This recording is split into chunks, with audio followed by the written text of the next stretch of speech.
boys and girls. Today we're going to read The True Story of the Three Little Pigs by A. Wolf. Now this is going to be the wolf's version of the story. Every story has two sides. Remember that as we read it. Now, let's see what the wolf side of the story is.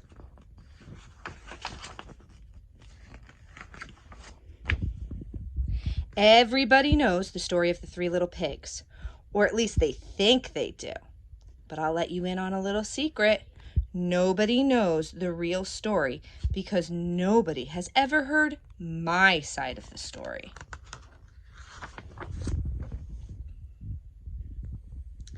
I'm the wolf, Alexander T. Wolf.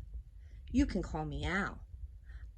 I don't know how this whole big bad wolf thing got started, but it's all wrong. Maybe it's because of our diet. Hey, it's not my fault wolves eat cute little animals like bunnies and sheep and pigs. That's just the way we are. If cheeseburgers were cute, folks would probably think you were a big bad wolf too. But like I was saying, the whole big bad wolf thing is all wrong. The real story is about a sneeze and a cup of sugar. This is the real story. Way back in Once Upon a Time, I was making a birthday cake for my dear old granny. I had a terrible sneezing cold. I ran out of sugar. So I walked down the street to my neighbor for a cup of sugar. Now, this neighbor was a pig, and he wasn't too bright either. He had built his whole house out of straw. Can you believe it? I mean, who in their right mind would build a house out of straw? So, of course, the minute I knocked on the door, it fell right in.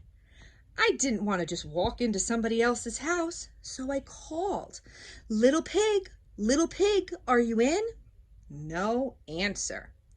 I was just about to go home without the cup of sugar for my dear old granny's birth cake. That's when my nose started to itch. I felt a sneeze coming on. Well, I huffed and I snuffed and I sneezed a great sneeze. Oh, I see the pig. He's right there. And you know what? The whole house fell down. And right in the middle of the pile of straw was the first little pig, dead as a doornail. He had been home the whole time.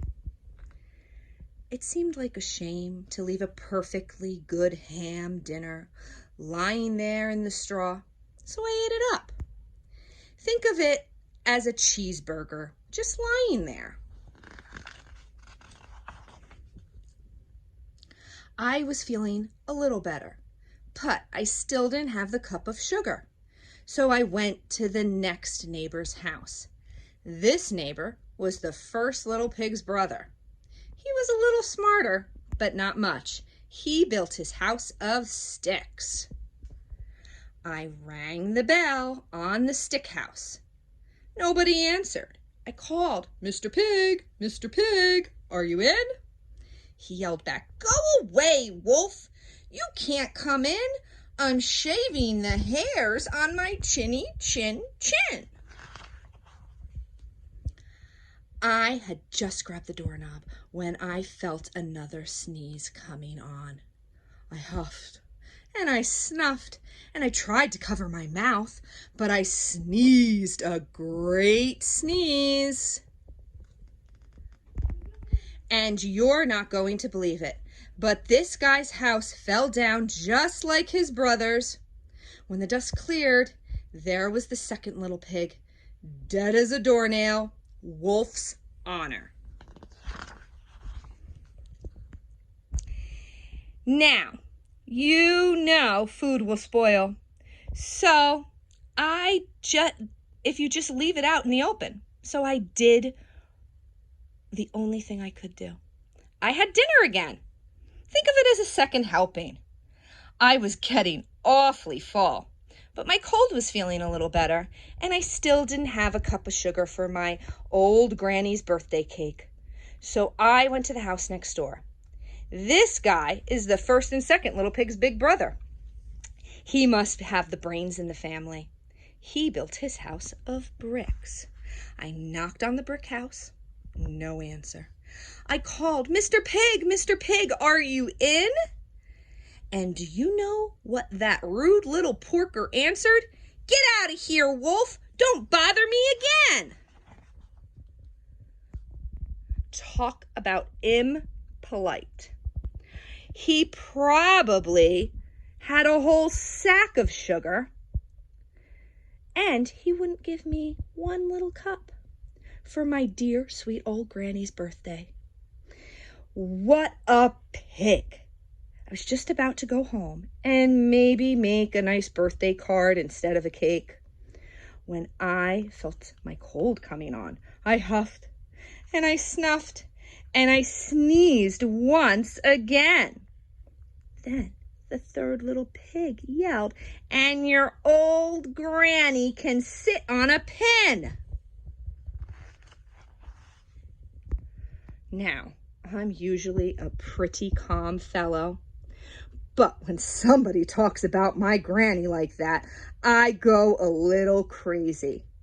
When the cops drove up, of course, I was trying to break down that pig's door. And the whole time I was huffing and puffing and sneezing and making a real scene. The rest, as they say, is history. It's this big, bad wolf. The news reporters found out about the 2 pigs I ate for dinner. They figured a sick guy going to borrow a cup of sugar didn't sound very exciting. So they jazzed up the story with all that huff and puff and blow your house down and made me the big bad wolf. That's it, the real story. I was framed. But maybe you could loan me a cup of sugar.